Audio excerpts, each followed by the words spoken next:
orang yang sudah meninggal dunia, apakah mereka masih bisa mendapatkan hasil usaha, dalam artian mungkin pahala yang itu hasil dari pekerjaan orang yang hidup. Secara umum, orang-orang yang sudah meninggal dunia, arwah mereka bisa mendapatkan manfaat, bisa mendapatkan pahala dari ibadah yang dilakukan oleh orang-orang yang masih hidup di dunia, dalam bentuk dua hal yang itu disepakati oleh para ulama. Artinya tidak ada ulama yang berbeda pendapat dalam masalah dalam dua perkara. Pertama, kata beliau, ma tasabbaba ilaihi al-mayyit fi hayatihi, pahala dari ibadah yang itu ada peran dari orang yang meninggal itu. Yang kedua, doa orang yang masih hidup untuk orang yang mati. Yang kedua, permohonan ampunan dosa dari orang yang masih hidup untuk orang yang mati. Yang ketiga, sedekah dari orang yang hidup untuk orang yang mati. Dan yang keempat, haji yang dilakukan oleh orang yang hidup untuk orang yang sudah mati. Ini semua ulama sepakat itu masih bisa didapatkan pahalanya oleh orang yang sudah mati. Ulama, kata beliau, berbeda pendapat. Jadi dari muaranya sana, dari hulunya sudah berbeda pendapat. Dalam hal apa?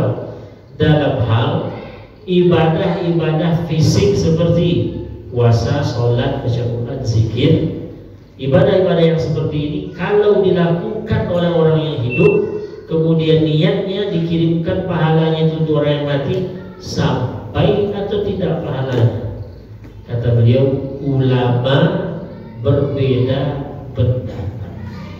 Kata Imam Ahmad, mayat atau orang yang sudah meninggal itu bisa sampai ke dia, ke ruhnya, arwahnya, seluruh amal berupa sedekah atau selain itu. Ulama yang mengatakan tidak sampai itu juga bukan ulama kaleng-kaleng, bukan ulama-ulama kecil juga. Ada dua ulama yang mengatakan tidak sampai. Siapa? Imam Asy-Syafi'i, yang kedua Imam Malik, guru dengan murid. Nah, jadi makanya dalam masalah ini tidak bisa kareh kepala, dan juga bisa kita, pokoknya ini harus diketahui bahwa ini persoalan yang diperdebatkan dari dulu sampai sekarang. Mana dan contoh Bapak Ibu silakan diikuti. Tapi dan kareh kepala tadi, pokoknya yang topik yang dia buku, yang lain sosek, yang lain itu bid'ah. Kalau juga sama juga zina, itu dan kareh kepala tadi. Ini yang membuat masyarakat tidak akan tenang. Bismillahirrahmanirrahim. Kaji kita atau materi yang kita bahas pada pagi ini adalah satu hal yang ini diperdebatkan dari dulu sampai sekarang, dan ini sudah biasa. Artinya termasuk perkara yang kita rata-rata sudah tahu. Kalau belum tahu ya nanti malam ini tahu. Persoalan khilafiyah, persoalan yang diperdebatkan, persoalan yang di situ ada tarik ulur antara pihak pro dan pihak kontra tentang mengirim pahala ibadah tertentu kepada orang yang sudah meninggal dunia. Jadi kalau orang tua kita sudah meninggal, lalu kita baca Al-Quran umpamanya, kita baca Yasin atau baca surah lain, lalu kita kirimkan pahalanya. Kita niatkan mudah-mudahan pahala dari bacaan Quran tadi itu disampaikan Allah kepada ruh orang tua kita atau teman umpamanya dan lain sebagainya. Pertama yang diperdebatkan adalah ini boleh atau tidak. Yang kedua, sampai atau tidak. Nah, Bapak Ibu yang dirahmati Allah, jadi ini memang perkara yang diperdebatkan sampai sekarang dan sampai kiamat. Takkan selesai, takkan tuntas. Nah, materi ini diangkat untuk sekedar memberikan informasi pembanding lah, atau penambah pengetahuan kita. Mudah-mudahan ya jangan terlalu keras dalam menyikapi hal ini. Karena ada sebagian pihak yang menyamakan antara perbuatan zina umpamanya dengan baca Yasin yang diniatkan untuk orang yang sudah meninggal. Disamakan ya Pak. Jadi ada orang berzina umpamanya, perbuatan zina kan dosa besar tuh. Tidak ada ulama yang mengatakan itu tidak dosa. Sepakat semua. Disamakan itu dengan perbuatan yang mereka anggap itu bid'ah, seperti membaca Yasin atau membaca ayat Quran lalu diniatkan kepada sebulan-sebulan. Disamakan sama dia. Ini kan keras betul ya. Nah, untuk melunakkan itu sedikit, kita tidak mengajak ayo harus ikut kami, tidak juga. Tapi tujuannya adalah untuk melunakkan sedikit yang keras itu, untuk menjinakkan sedikit yang kareh kepala itu.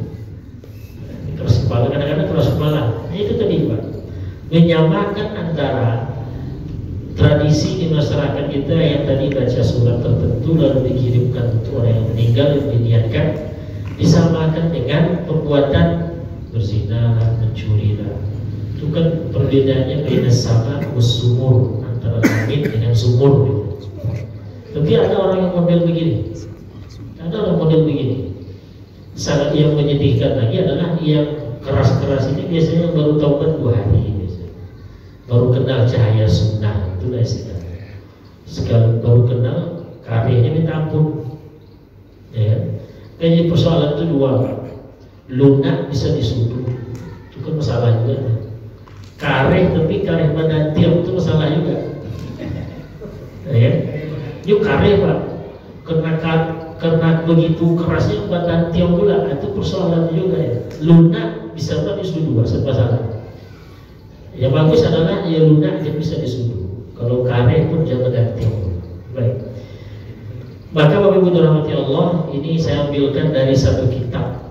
Kitab ini ditulis oleh seorang ulama besar di zamannya, seorang murid dari ulama besar pula di zamannya. Kalau saya sebutkan namanya mungkin ada pihak-pihak yang tertentu yang agak sedikit terkejut. Dalam Pak Bolnya nanti. Jadi ada ulama besar namanya Ibnu Taimiyah. Ibnu Taimiyah. Itu kalau kita sebut itu terdengar oleh orang-orang dekat-dekat kita yang dari komunitas itu, mereka akan respect, wah itu ulama besar itu ulama sunnah dan seterusnya. Nah, beliau punya murid namanya Ibnu Qayyim Al-Jauziyah. Murid paling dekatnya, murid paling loyal, murid paling dekat, sehingga murid dengan gurunya ini sama-sama di penjara waktu itu karena terjadi pertikaian karena perbedaan pendapat. Akhirnya murid dengan guru itu di penjara sama-sama. Bahkan sang guru itu Ibnu Taimiyah rahimahullah itu meninggal di paha atau di pangkuan sang murid itu di penjara. Nah, begitu dasarnya kedekatan antara guru dengan murid. Nah, buku beliau ini, murid dari Ibnu Taimiyah yang bernama Ibnu Qayyim ini namanya Ar-Ruh. Ar-Ruh itu bahasa kitanya roh atau arwah. Di sini di buku ini beliau banyak membahas tentang arwah, banyak membahas tentang hal-hal yang terkait dengan arwah. Contohnya Pak, contoh hal ta'riful amwat ziyarat al-ahya wa salamahum amla. Satu persoalan tentang orang mati itu, orang yang sudah dikubur, kalau kita ziarahi kuburnya lalu kita ucapkan salam, kira-kira orang yang dalam kubur itu kenal nggak, tahu nggak dia dengan kita? Nah, itu dia bahas pula situ. Ada lagi persoalan anna arwahal mauta hal tatalaqa wa tatazawar wa tatadzakar amla. Persoalan lainnya adalah arwah-arwah orang yang sudah meninggal itu, apakah mereka bisa saling berjumpa? Dan meninggal saya, meninggal Pak Mul nih. Nanti di alam barzah itu bisa nggak kami janjian? Pak Mul, kita jumpa. Bisa nggak saling berjumpa? Bisa nggak saling berjumpa, saling berkunjung, saling di sini disebut wantajadakan, saling bercerita, ngobrol. atau tidak bisa. Di situ dia bahas. Nah, singkat cerita banyak sekali Pak. Nah, yang kita bahas adalah satu persoalan yang di situ bunyinya begini. Ini di persoalan yang ke-16 di buku. Kalau saya tidak salah buku ini sudah diterjemahkan. Cari nanti buku terjemahan. Bunyi persoalannya begini. Hal tantafi'u arwahul mauta bi syai'in min sa'yil ahya'i am la? Arwah-arwah orang yang sudah meninggal itu apakah bisa mengambil manfaat, dalam artian bisa tidak mereka mendapatkan manfaat yang diusahakan oleh orang yang sudah meninggal, orang yang masih hidup, orang yang sudah meninggal dunia, apakah mereka masih bisa mendapatkan hasil usaha, dalam artian mungkin pahala yang itu hasil dari pekerjaan orang yang hidup. Contoh, orang tua saya meninggal umpamanya, nah saya selaku anak saya baca Quran. Yang baca Quran saya, bukan orang tua saya yang sudah meninggal. Ketika saya baca Quran dengan tata cara adab yang diajarkan, rupanya ada pahalanya. Allah berikan pahala hasil dari ibadah saya. Nah, hasil dari ibadah yang saya lakukan ini kira-kira bisa nggak ditransfer, itu bahasa keren, bisa nggak dikirim untuk orang tua saya, ruh orang tua saya yang sudah meninggal? Itu pertanyaan besar, dan itulah yang jadi polemik sekarang sampai sekarang. Nah, Bapak Ibu yang dirahmati Allah, mari kita lihat persoalan yang ke-16. Jadi di sini dia mulai dari pertanyaan, nanti dia jawab panjang. Kita akan ambil yang penting-penting saja.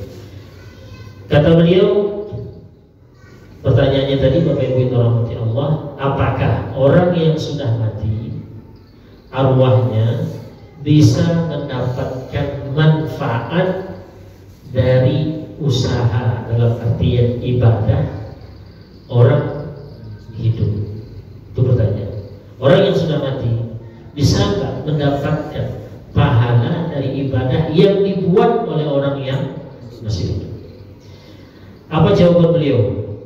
Fal jawab, jawabannya adalah annaha tantafi'u min sa'il ahya'i bi amrayn mujma'in 'alaihi ma baina ahli sunnah min al-fuqaha wa ahli al-hadits wa tafsir.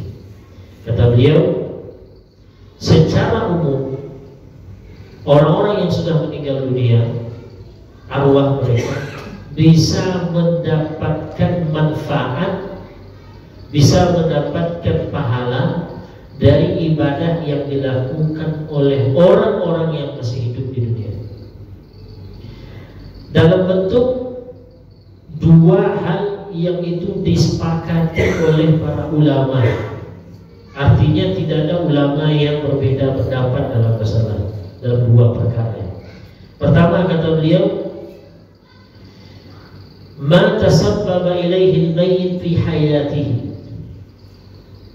pahala dari ibadah yang itu ada peran dari orang yang meninggal itu. Umpamanya, contoh dekatnya saja lah Bapak Ibu yang dirahmati Allah, sedekah atau wakaf lah umpamanya. Saya kalau wakaf ketika masih itu, wakaf saya Mbak sekian sak semen di masjid ini. Nah, selama masjid ini masih berdiri dan masih dimanfaatkan oleh orang, maka selama itulah pahalanya saya dapatkan walaupun saya sudah meninggal. Kenapa? Karena ada satu ibadah yang dulu pernah saya lakukan ketika hidup, dan itu menjadi sebab saya masih mendapatkan pahalanya. Contohnya adalah wakaf tadi. Atau seorang guru, umpamanya seorang ustaz menyampaikan sebuah ilmu, yang ilmu itu kemudian dimanfaatkan oleh murid itu atau yang menerimanya. Nah, selama ilmu itu diamalkan, dimanfaatkan oleh orang yang menerimanya, maka sang guru itu masih terus dapat. Kenapa dapat? Karena dia yang menjadi penyebabnya. Ada peran dia dulu ketika dia masih hidup. Nah, ini semua ulama sepakat dalam satu ini. Yang kedua, Bapak Ibu yang dirahmati Allah yang disepakati oleh semua ulama Ahlus Sunnah. Di sini beliau katakan tadi mujma'in 'alaihi ma baina ahli sunnah. Semua ulama Ahlus Sunnah, baik di ahli fikih, ahli hadis atau ahli tafsir, kata beliau semua sepakat. Pertama, pahala dari amalan yang si mayat dulu menjadi sebab atau punya peran dalam melakukan ibadah, dalam melakukan amal itu. Yang kedua, du'aul muslimina lahu wastighfaruhum lahu wassadaqatu wal hajj. Yang kedua, doa orang yang masih hidup untuk orang yang mati. Yang kedua, permohonan ampunan dosa dari orang yang masih hidup untuk orang yang mati. Yang ketiga, sedekah dari orang yang hidup untuk orang yang mati. Dan yang keempat, haji yang dilakukan oleh orang yang hidup untuk orang yang sudah mati. Ini semua ulama sepakat itu masih bisa didapatkan pahalanya oleh orang yang sudah mati. Doa, kita doakan sebulan. Semua ulama sepakat sampai. Yang kedua, ya kita beristighfar untuk sebulan. Intinya doa juga, tapi doanya khusus, yaitu doa untuk pengampunan dosa sebulan. Itu juga ulama sepakat itu sampai. Sedekah juga sampai. Dan itu tidak terkhusus untuk anak, dari anak untuk orang tuanya, dari murid untuk gurunya bisa, dari saya untuk Pak Mul, Bapak itu sebaliknya sampai. Pokoknya sedekah dari orang yang hidup yang kemudian dia kirimkan pahalanya untuk orang yang sudah mati, itu semua ulama sepakat. Termasuk juga haji yang dilakukan untuk orang yang sudah meninggal. Maka Bapak Ibu dirahmati Allah, dalam dua hal ini ulama sepakat semua. Saya ulang, yang pertama, ibadah-ibadah yang itu ada peran dari orang yang sudah mati itu dulu ketika itu. Ada tiga, kalau dalam hadis itu tiga disebutkan, tapi semuanya bukan tiga, lebih banyak lagi. Pertama apa? Yang pertama adalah wakaf ya. Yang kedua, ilmu yang diambil manfaat oleh orang kemudian. Yang ketiga, anak yang soleh yang mendoakan orang tuanya. Masih banyak yang lain seperti menggali sumur umpamanya, atau mengaliri sungai. Nah, itu termasuk. Yang kedua tadi adalah 4 jenis amalan seperti doa, kemudian permohonan ampunan untuk orang yang mati, sedekah dan haji. Nah, kemudian Bapak Ibu dirahmati Allah, bagaimana dengan amalan seperti kita berpuasa untuk orang yang mati, kita lakukan salat untuk orang yang mati, kita baca Quran lalu pahalanya kita kirim untuk orang yang mati, kita berzikir lalu kita niatkan pahalanya untuk orang yang mati. Apakah ibadah-ibadah fisik yang seperti ini sampai kepada orang yang kita niatkan atau tidak? Ini kata beliau, waqtalafu fil ibadatil badaniyah kas-sawmi was-salati wa qira'atil qur'ani wadh-dhikr. Kalau tadi sepakat ulama Pak, ya. Sekarang ulama kata beliau berbeda pendapat. Jadi dari muaranya sana, dari hulunya sudah berbeda pendapat. Dalam hal apa? Dalam hal ibadah-ibadah fisik seperti puasa, sholat, baca Quran, zikir. Ibadah-ibadah yang seperti ini kalau dilakukan oleh orang yang hidup, kemudian niatnya dikirimkan pahalanya untuk orang yang mati, sampai atau tidak pahalanya? Kata beliau, ulama berbeda pendapat. Jadi kalau ada orang mengatakan enggak, kalau ada ustaz mengatakan enggak, semua ulama sepakat, salah itu. Atau sebaliknya, ada ustaz menyampaikan, ulama sepakat mengatakan tak sampai, salah juga. Yang betul adalah ada ulama yang mengatakan tidak sampai, ada ulama yang mengatakan sampai. Nah, coba kita lihat yang mengatakan sampai siapa saja, yang tak mengatakan sampai siapa. Famadhabul Imam Ahmad wa jumhuris salaf wusuluha. Pendapat Imam Ahmad. Nah, Imam Ahmad itu kalau sudah sebut ini terbangkawan Imam Ahmad Ibnu Hanbal. Kali-kali wa jumhur salaf, dan mayoritas ulama salaf Imam Ahmad. Kemudian apakah beliau sendiri? Tidak. Mayoritas salaf. Kalau salaf tidak tahu lagi kita kan. Salaf. Pendapat mereka apa? Usuluha, sampai. Jadi pendapat Imam Ahmad mengatakan sampai. Contoh zikir nih Pak, kita bertahlil la ilaha illallah. Habis zikir atau sebelum zikir tahlil tadi kita niatkan, ya Allah, zikir tahlil saya ini tolong sampaikan pahalanya kepada orang tua. Imam Ahmad bin Hanbal, mayoritas salaf mengatakan sampai. Wa huwa qawlu ba'di ashabi Abi Hanifah. Imam Abu Hanifah, maksudnya bukan beliau tapi beberapa sahabat-sahabatnya itu mengatakan sampai juga. Jadi ini sekarang kita bicarakan siapa ulama yang mengatakan sampai. Imam Ahmad, kemudian mayoritas salaf, yang ketiga sebagian ulama yang sebagian dari para sahabat Imam Abu Hanifah. Nah, mari kita lihat Bapak Ibu yang dirahmati Allah, di sini beliau mengutip pernyataan Imam Ahmad. Jadi ada satu orang bertanya kepada Imam Ahmad. Pertanyaannya begini Pak, ar-rajul ya'malu syai'a minal khair min salat aw sadaqah aw ghairi dzalik fayaj'alu nisfahu li abihi aw li ummihi. Wahai Imam Ahmad, ada orang dia melakukan amalan-amalan seperti sholat, sedekah atau selain itu, kan umum. Lalu dia niatkan separuh pahala dari amalan yang dia lakukan itu untuk ibunya atau untuk ayahnya.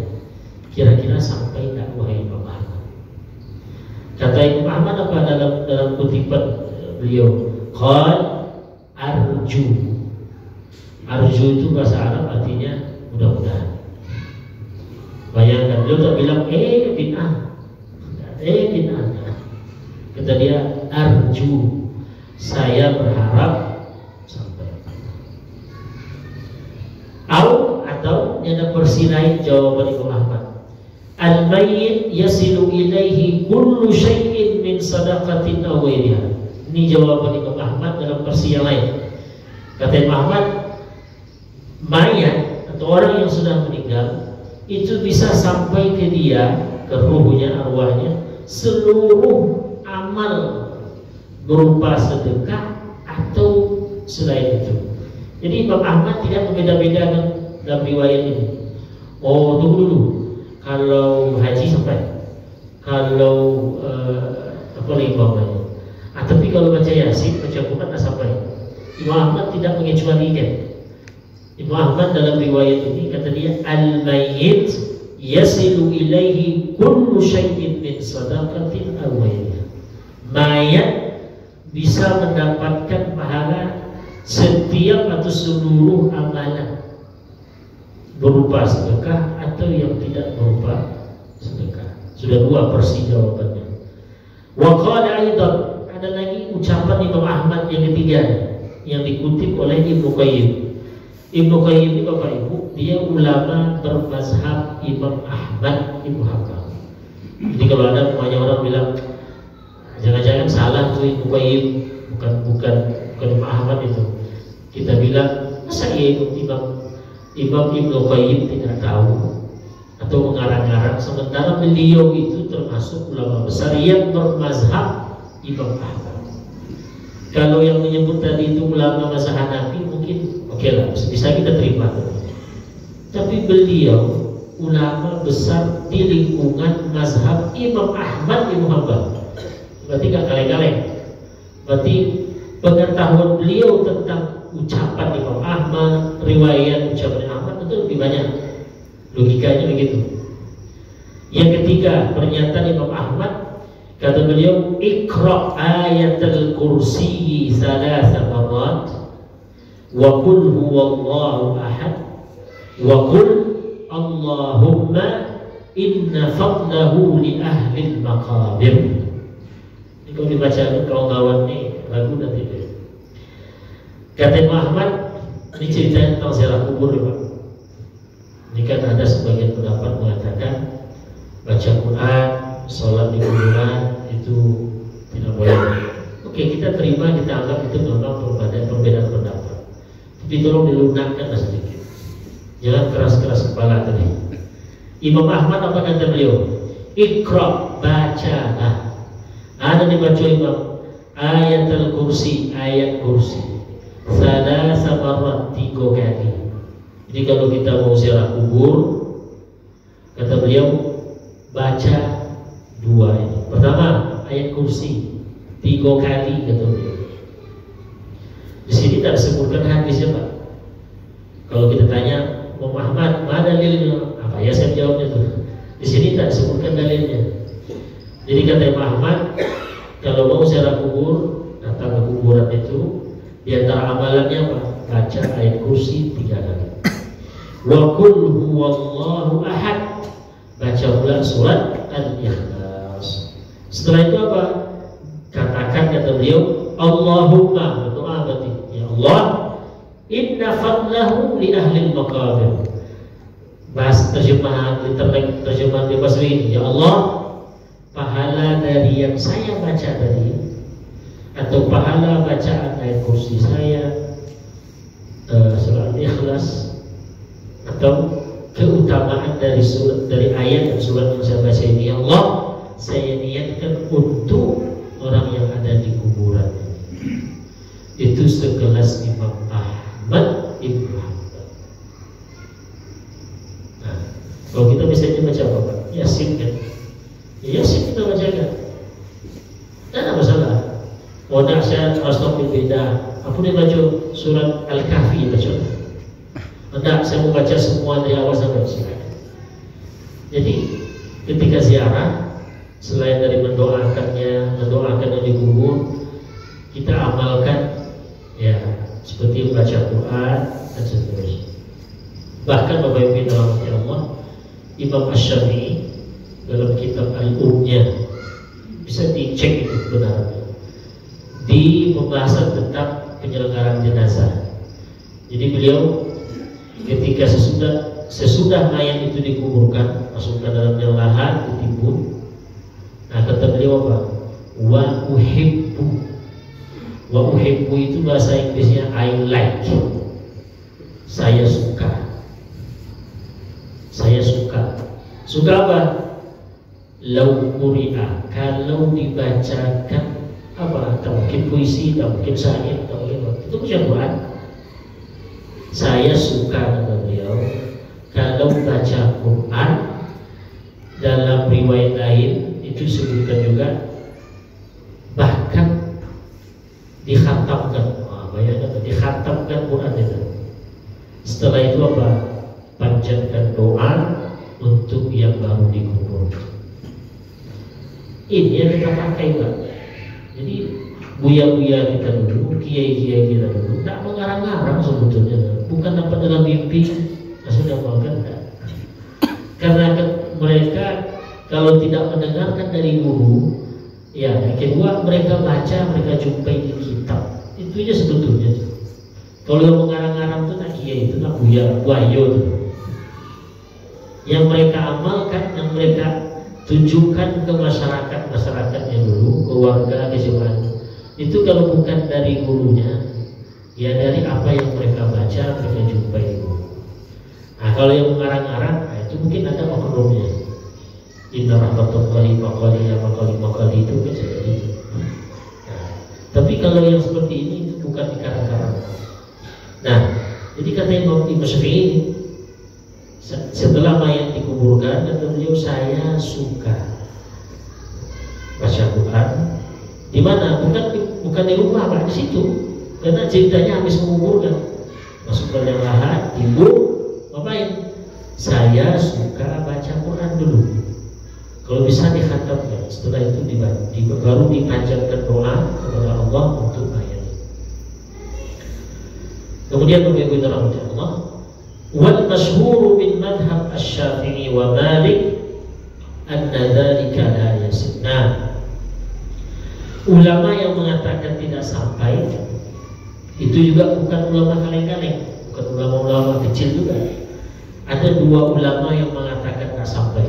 Siapa? Imam Asy-Syafi'i, yang kedua Imam Malik, guru dengan murid. Nah, jadi makanya dalam masalah-masalah ini tidak bisa karek kepala, dan juga bisa kita, pokoknya ini harus diketahui bahwa ini persoalan yang diperdebatkan dari dulu sampai sekarang. Mana dan contoh Bapak Ibu silakan ini. Tapi dan karek kepala tadi, pokoknya yang topik yang dia buat, yang lain sosek, yang lain itu bid'ah. Kalau dibuat sama juga zina, itu dan karek kepala tadi. Ini yang membuat masyarakat tidak akan tenang. Kenapa? Ya kalau sudah ini menuduh ini sama dengan berzina, tentu panik ya Pak. Benar kawan. Saya baca Quran untuk orang yang mati, kamu bilang saya sama dengan berzina. Ada lompat tuh kalau orang itu jadinya nanti. Ambil mana yang kita rasanya condong. Oh saya lebih ke yang mengamalkan lah, karena guru-guru saya dulu mengamalkan itu, orang tua saya juga. Banget jangan-jangan sampai. Kalau nggak sampai ya tidak ada masalah. Dan itu juga ada yang berkomentar Pak, dari kalangan yang memegang pendapat sampai itu begitu kata mereka. Tidak ada salahnya kita coba. Kita coba kirim. Kalau tak sampai rugi nak? Kan tidak ada. Tak ada ruginya. Kita kirim nih, rupa tak sampai. Ya tidak ada kerugian. Tapi kalau sempat sampai, sudah rugi. Iya kan? Rumputnya lah meninggal loh bego. Ketika hidup di dunia kita pakai pendapat mengatakan tak sampai. Nah meninggal loh. Kawan semula dapat kiriman dari anaknya, kiriman tetangganya. Awak tak sampai lah. Menyasar Pak. Itu sebagian komentar dari kalangan yang mengatakan itu sampai. Nah kita patokan kita adalah ilmiah, pandangan ulama itu. Kemudian Bapak Ibu dirahmati Allah. Nah ini yang menarik betul. Wa dhahaba ba'du ahli bidah. Nah, ada kata beliau kalangan ahli bid'ah yang mengatakan apa? Tidak ada satupun amalan yang bisa sampai kepada mayat, baik berupa doa atau yang tidak doa. Jadi rupanya ada pendapat yang mengatakan totalitas da'adu dan sampai. Doa sampai enggak? Bayangkan kalau Quran, bacaan Quran tak sampai, itu masih bisa lah. Karena tadi memang beda pendapat. Ikut doa pun tak sampai. Ada orang yang berpendapat seperti ini. Kata beliau, ikut ahli bid'ah. Kalau itulah taklah sebut ahli bid'ah. Ini yang baca Yasin dikirim pahalanya tuh orang meninggal. Ahli bid'ah kata kawan. Tentu perang masjid, perang warga lagi Pak. Tapi kalau yang mengatakan bahwa da'adu dan sampai syi'ala, doa tak sampai, baca Quran tak sampai, sedekah tak sampai, pokoknya tak ada yang sampai, itu bilanglah lu bid'ah. Ya, karena ada gawat itu. Tadi yang disepakati ulama, ada ulama yang mengatakan tak sampai, dia mengatakan tak sampai, itu kan sudah lain daripada yang lain. Kecuali yang tadi yang diperdebatkan, itu terserah. Dan jangan sampai mengeluarkan vonis ahli bid'ah. Itu aja Pak. Orang akan panas ketika amalan kita dibilang oleh orang lain itu bid'ah, berarti kita ahli bid'ah. Panas Pak. Masalah agamanya. Orang mau meninggal, mau mati dia demi agamanya, demi amalan badannya. Lalu dituduh ahli bid'ah. Siapa yang tak ada panas? Itu kan konflik dulu di Kupang itu. Jangan sampai terjadi. Saya berpendapat tak sampai, ya sudah. Yang sebulan mengatakan sampai, ya sudah. Dia bukan ahli bid'ah. Yang mengatakan jangan sampai itu juga. Jangan pula bilang dia lebih bid'ah, jangan bilang dia sesat pula. Karena ini memang perbedaan pendapat. Bapak Ibu yang dirahmati Allah. Nah, di sini beliau mulai menjelaskan dalil-dalilnya. Di sini kita lihat dalil yang menunjukkan bahwa semua amal ibadah yang dulu ada peran si mayat di situ ketika hidup itu sampai. Dalilnya mana? Hadis yang kita kenal, idza matal insan inqata'a amaluhu illa min salasin. Apabila seorang manusia meninggal dunia, maka amalnya terputus. Maksudnya terputus amalnya itu adalah pahalanya terhenti. Ibarat keran, Pak, dibuka keran itu ucur air. Nah, kita tutup, air mati, air tak keluar lagi. Begitu juga kalau orang sudah meninggal dunia, seluruh amalan yang pernah dia lakukan ketika hidup itu pahalanya pun habis, kecuali 3. Nah, itu dimaksud. Amal ibadah yang kita lakukan ketika dunia kan banyak, Al-Quran, zikir, sholat itu banyak tuh. Pahalanya bisa kita dapatkan di dunia ketika kita melakukannya. Nah, kalau sudah meninggal dunia, tidak bisa kita lakukan lagi. Gimana? Ya, tidak ada pahalanya lagi, kecuali 3. Yang pertama, kata Nabi, sedekah jariyah, wakaf, atau ilmu yang itu dimanfaatkan oleh sang murid atau orang yang menerimanya. Yang ketiga, anak soleh yang mendoakan orang tua. Di sini perlu dicatat, Pak. Kenapa Nabi menyebut anak soleh? Apakah itu artinya anak kalau tak soleh itu kalau dia berdoa tidak diterima Tuhan? Ya, Bu. Ibu punya anak yang tak soleh, tapi dia masih mau mendoakan ibu. Sampai tak doanya? Hah? Sampai apa? Hadis ini menggunakan au waladin soleh, anak yang soleh. Yad'u lahu. Nabi memberikan embel-embel 2. Anak. Jadi Nabi tak menyebut anak, enggak. Anak titik, enggak. Ada tambahannya.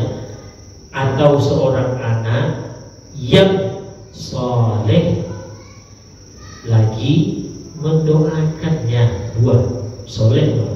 Pertanyaannya, ada anak kita soleh, Pak, tapi dia tetap mendoakan kita. Sampai tak kira-kira? Jawabannya sampai. Sampai. Terus apa gunanya Nabi menyebut soleh, anak soleh? Kalau sama aja nanti. Itu untuk memotivasi sang anak. Tolong kamu soleh. Tolong kamu jadi anak yang soleh. Motivasi saja.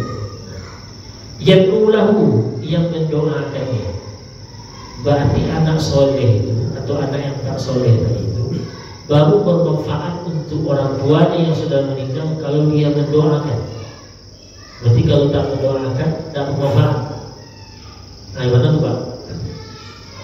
Berarti cuma yang bisa kita dapatkan, yang bisa kita harapkan dari anak cuma doanya saja. Tidak. Tidak. Tak didoakan oleh anak pun, tapi anak itu dia melakukan amal-amal ibadah yang kita ajarkan dulu atau yang kita biayai sekolahnya dulu, pokoknya itu sampai kita pahalanya.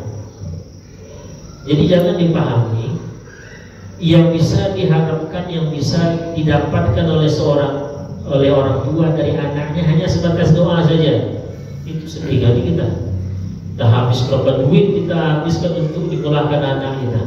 Jadi ulama dia pokoknya jadi tak usah lah ulama, jadi masyarakat biasa saja, tapi dia perintah Allah dilakukan, larangan Tuhan dijauhi. Cuma doa saja yang kita dapatkan. Sehingga Pak, kalau minta doa ke kita, tak ada yang ditransfer, tak ada yang sampai kita. Apakah begitu? Nah, kalau begitu apa gunanya Ustaz? Nabi menyebut doa pula kalau samanya. Lagi-lagi itu memotivasi anak untuk banyak-banyak berdoa. Jadi singkatnya Bapak Ibu, yang bisa kita dapatkan dari anak kita nanti bukan hanya sebatas doanya, tapi juga apa? Kesalehan dia, ibadah-ibadah yang dia lakukan itu. Kalau kita di situ ada perannya, contoh Pak Mul ini anaknya disekolahkan di pesantren, Maka nanti ketika dia jadi orang baik, dia beramal soleh, kamu dapat. Mestikah dia mendoakannya? Ya Allah, saya bisa naik haji ini karena dulu disekolahkan oleh ayah saya, sehingga saya jadi orang baik, tahu haji. Enggak. Ketika anak Pak Mul contohnya, dia naik haji dan hajinya mabrur, itu ada titipan yang Allah berikan untuk Pak Mul. Dapat dia transfer pahalanya juga. Kenapa? Karena dulu peran Pak Mul dulu mengajarkan anaknya atau memasukkan anaknya ke pesantren agar jadi orang baik, orang soleh, mau beramal. Jadi anak itu, ya sudah, semua amal soleh yang lakukan anak itu nanti itu ada bikisan khusus yang Allah berikan kepada Pak. Jadi jangan terbayang Bapak Ibu, doa saja Ustaz. Nah, walaupun di hadis itu disebutkan yad'ulahu, mendoakan orang tuanya. Memang itu disebutkan Nabi saja disebut itu. Tapi bukan arti itu saja yang bisa didapatkan oleh orang tua nanti. Jadi maka itu yang kita harapkan Pak dari anak-anak kita.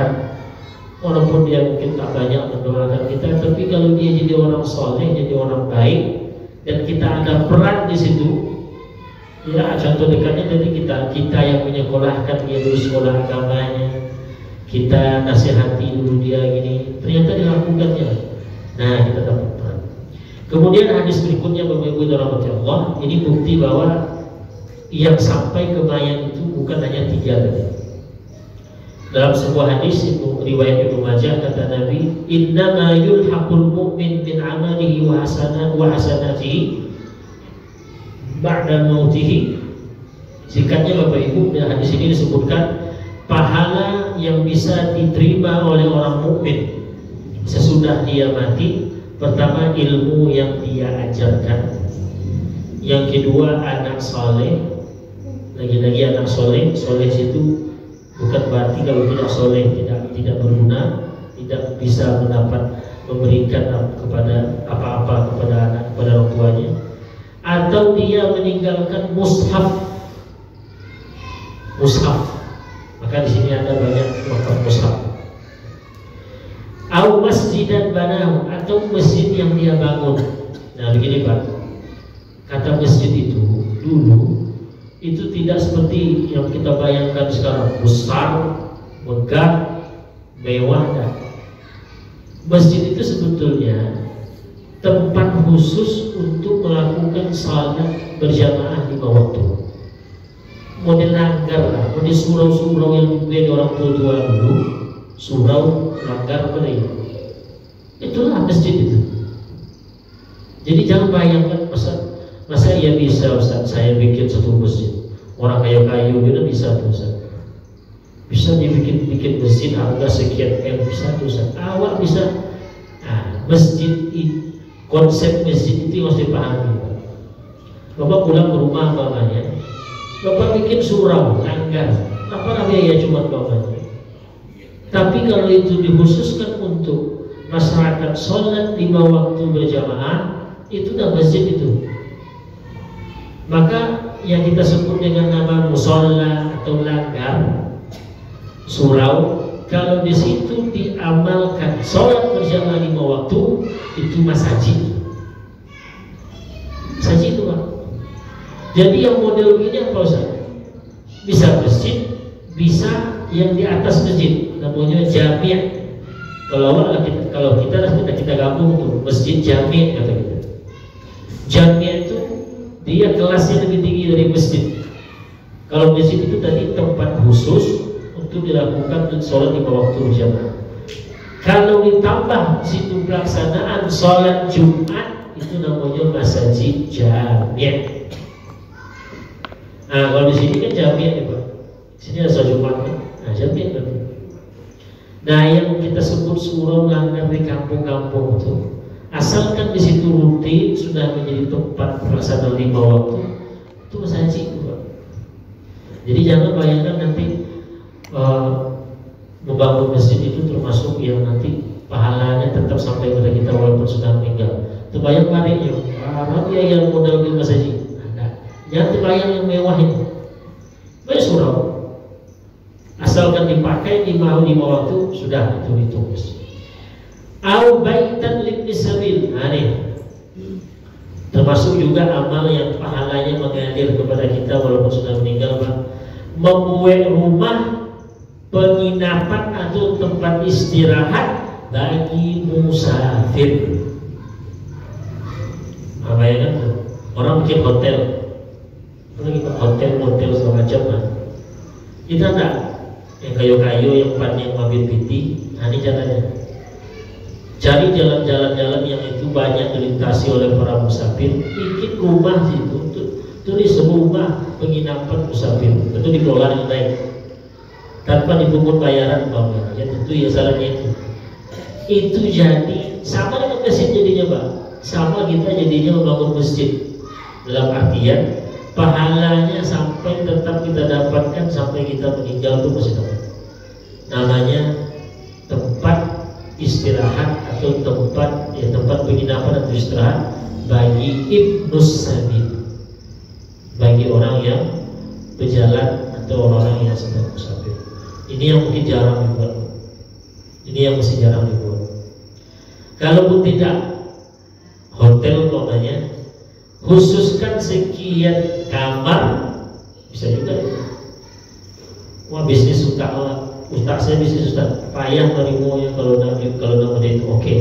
Dari sekian kamar, khususkan sekian kamar untuk para musafir yang mungkin kehabisan dana umpamanya, atau mungkin ya malam itu tidak bisa kemana-mana, harus di situ. Nah, jadi harapan mereka untuk tinggal di situ.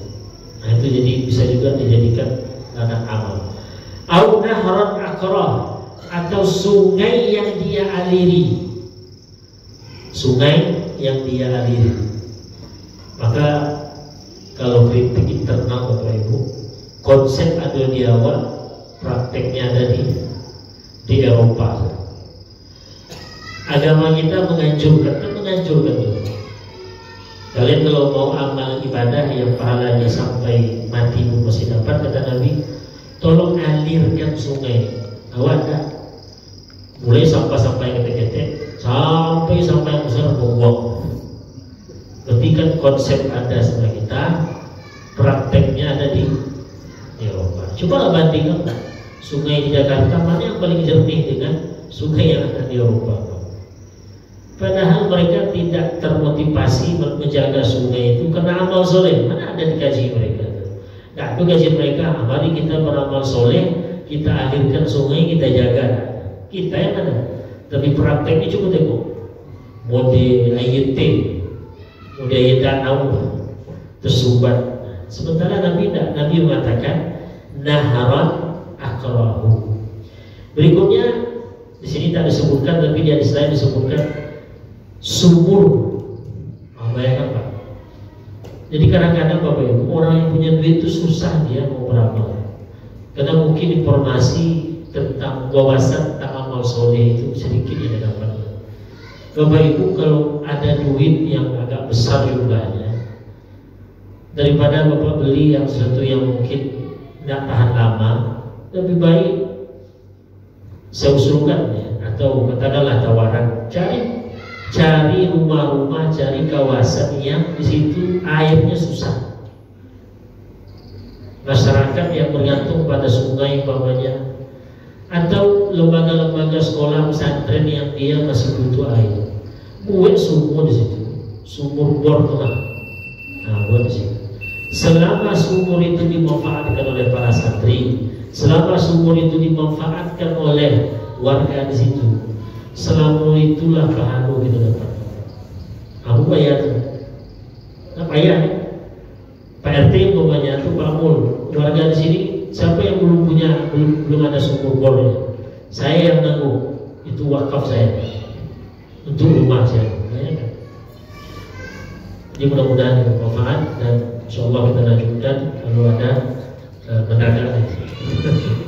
Demikian Bapak Ibu rahmati Allah, kita berdoa mudah-mudahan bisa kita amalkan sedikit banyak pun sedikit. Demikian, assalamualaikum warahmatullahi wabarakatuh.